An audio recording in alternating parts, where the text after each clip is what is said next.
I'm Kara. I'm the dining room manager. Hi, I'm Melissa. I'm also a dining room manager.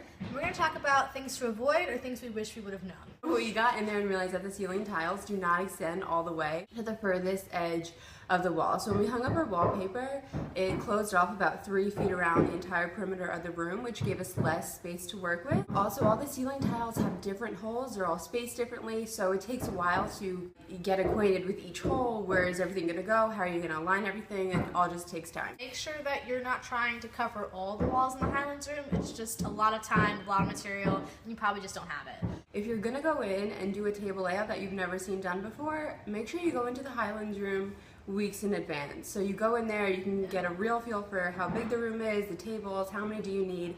Go in there, set up a few tables, and realize, does this work, does this not, do we need to adjust everything? We went in there and tried to figure out a table layout that we thought would work, but once we realized we closed off some of the walls with our wallpaper, there wasn't enough space.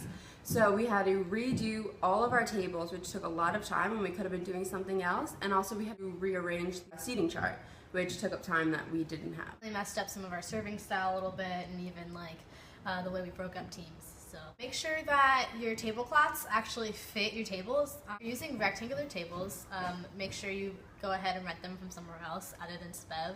I know Spev has round tables and drop cloths, which are great, but they're just not what you need for a rectangular table. Some of the best practices we learned while doing our event were that putting the beverage station in the actual dining room saved a lot of time.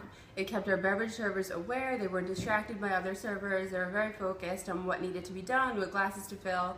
They had plenty of extra iced tea, water, ice, glasses, napkins right there, so that they could just walk in and walk right back out. And everyone's glasses stayed full and they were just able to get the job done very efficiently. It's also really important to communicate with your manager. So me and Melissa were on the same page most of the day, which helped a lot because I knew that she had the beverage managers and entertainment set, and I was more of for the staff. So she told me when it was okay to bring the staff out and maybe wait an extra minute or two, and also talking with the back house manager, making sure food was coming done on time, making sure he had enough time to put the last minute touches on it. As one manager is with the servers, one will be in the dining room, so I know you probably have a timeline, but don't feel like you need to stick to it.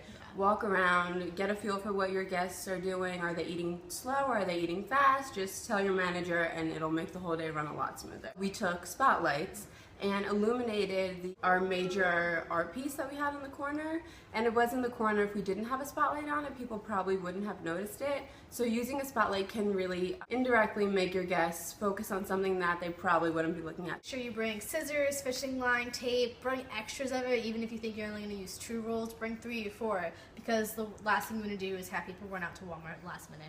Just make sure you meet with your group as a whole. I know it's hard to go from just dining and reception back of house, but really just meet with everybody.